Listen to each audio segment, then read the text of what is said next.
Howdy, I'm Grey Pilgrim. Well, let me see. Let me bring that over like this. First of all, howdy. I wanted to talk about something, a couple of things. First of all, a little bit of channel housekeeping as such. Recently, I finally cracked 1,600 subscribers. Yay! And yet, my average video gets about 20 views, maybe 30. Some big ones get 100. I think I know what's going on. You ever heard of shadow banning? I do gun videos, history, tabletop stuff. Very few shooting videos because, well, I don't live right next to a range. It just takes a lot to heave my camera equipment, my guns, the ammo, and everything out to the back of beyond to go to this beautiful quarry we found to go shoot in, but it's kind of far up the mountainside. Anyway, because of that, I just do tabletop stuff and talk about the history of things.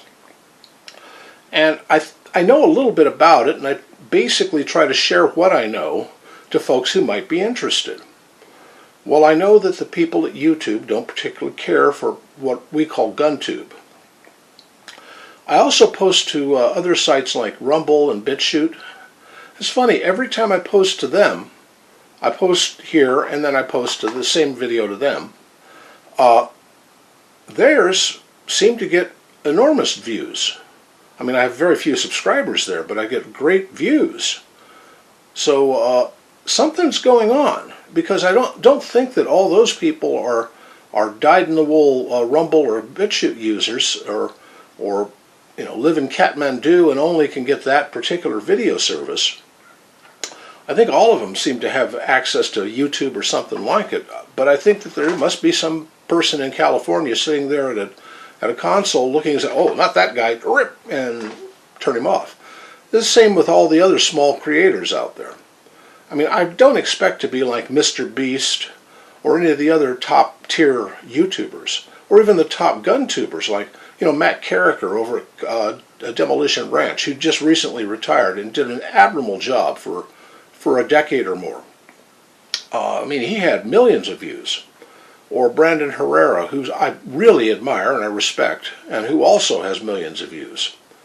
Well, what I'm doing here is not anywhere like them. I mean, I have the equipment I'm using. This is my cheap Chinesium camera, and I've got a GoPro. That's it.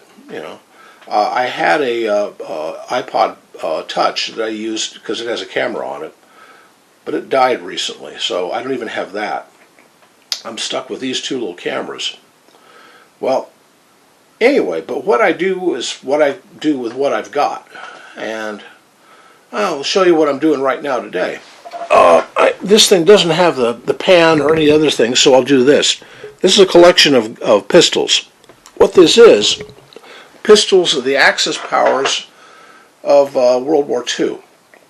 Recently I was watching another video by a guy named Tom at Legacy Collectibles. Well, Tom is a collector and a dealer in guns, and he has a beautiful website where you can look at some really priceless guns. I don't have those. What I have are the cheap, bottom-of-the-rung, bargain basement things you can find at a pawn shop or an old a gun show or an estate sale or something, and you might find something kind of neat. And what I found are, battle-worn and battle-scarred examples of whatever it is. For instance, this is a Walther PPK. It's a perfectly serviceable Walther PPK. I bought this probably 45 years ago. I gave it to my dad when he was living alone because he needed something, I thought, just in case. And when he passed, I was looking through his stuff, and I went through the table by his bedside, and there in the drawer was the old Walther. We went out once and shot with it, and he was a pretty good shot, and he liked it. I noticed he still had the same box of ammo I'd given him. Oh well, I miss you, Dad. But this is a nice little pistol. It's a World War II vintage. Most of the writings on it are completely worn off. I can get one Waffen mark, and that's it. I looked up this Walther on one of Tom's books to see, whether or not it was some kind of series of valuable. No, this is your typical commercial Walther. In the same spirit, this is a Mauser HSC. Also, just battle scarred, scratched, and, well, looking like hell. And on top of that, it has a prominent X on it.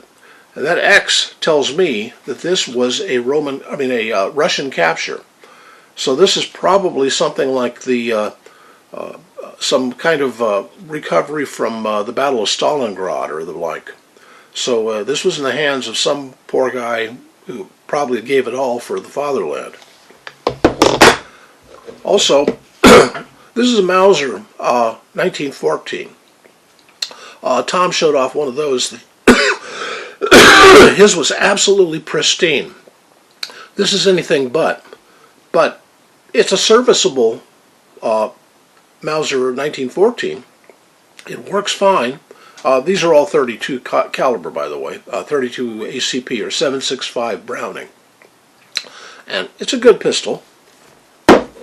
Well, in like manner, this is a FN model 1922 that happens to have Waffen marks on it, which means that it's made either just before or right after the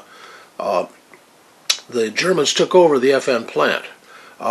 A lot of these were issued to Luftwaffe officers during the Battle of Britain because it was a serviceable pistol, and anytime the Nazis took over or conquered a country, they kept their operations going, and these were the examples of what they liked to use.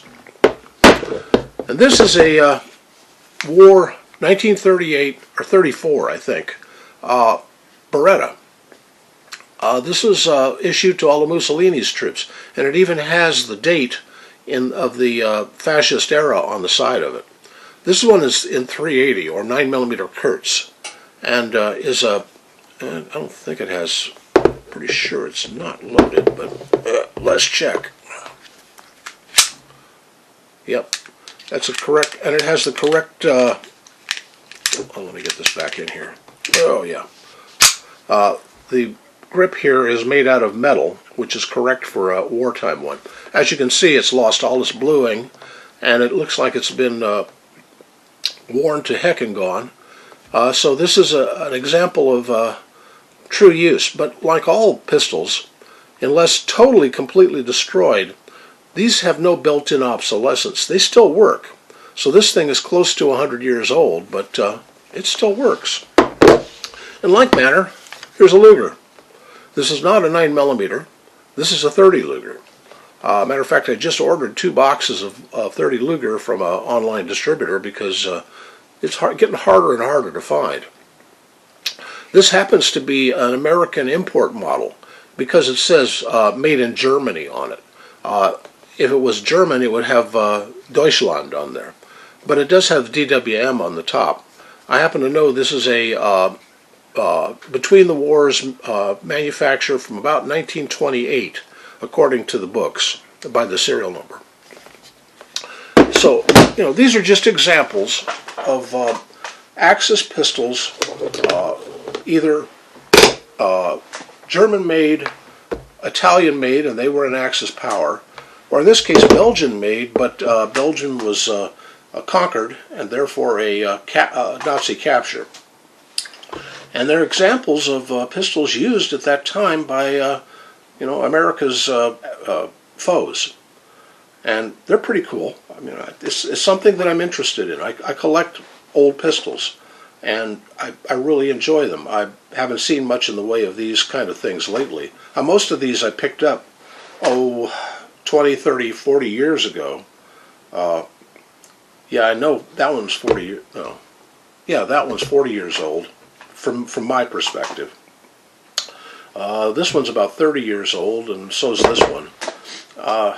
Boy, it's been a long time that I've been collecting these things, but You know, I see one and I think, well, you know, how long is it until payday, and can I really get by on top ramen until then? Yeah, I can. Okay, I'll buy it. You know, just something I like to do, and something I like to look into the history of them, find out where they were made, where they were issued, if possible. You know, it's like I've got a, you know, it's a neutral power, but I've got an Astra 400 that was a veteran of the Spanish Civil War, and I know where it was issued during that conflict from Lens Ateris, I think is his name. The Astra book. It's green, wherever it is. It's up here somewhere. But it's he's if you ever watch Forgotten Weapons, he's fireplace guy. When Ian was over investigating all of the weird guns in his collection with the fireplace behind him, that's at Lens's house. He's an absolute great collector with a lot of interesting things in his collection. Well, anyway, just one of the things I collect, one of the things I'm interested in, and one of the things I like to talk about. And if you like what I'm talking about, or like, you know, my babbles, like, share, subscribe, you know, all the usual things. And, you know, do click like a lot. Let me try and boost my numbers up. I mean, it's ridiculous. 20 or so views when I've got when that same video will get 40, 60, 80 views over on Bitchute or Rumble. There's something going on here. Please help me out. You know, I'd like to. I'm not monetized. I'm not trying to get monetized. I'd like to get up to the point where I could be monetized, and then tell them, hell no, I'm not interested. You know, I'm retired. I live on a pension and Social Security, and I got to pinch my pennies all the time. But at least, you know, I like to be self-sufficient.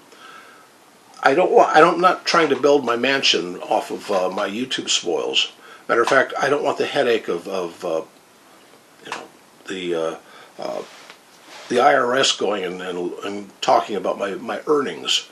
You know, by the way, I keep getting these on Rumble in particular. I keep getting PR flacks trying to get me to contract with them so that they can make me my social presence go big. Well, no. If I want my social presence to go big, I'll talk to you guys and get you guys to help me out. You know, some slick PR idiot from California? No, not my cuppa. Well, anyway, that's all I got to say. Happy trails.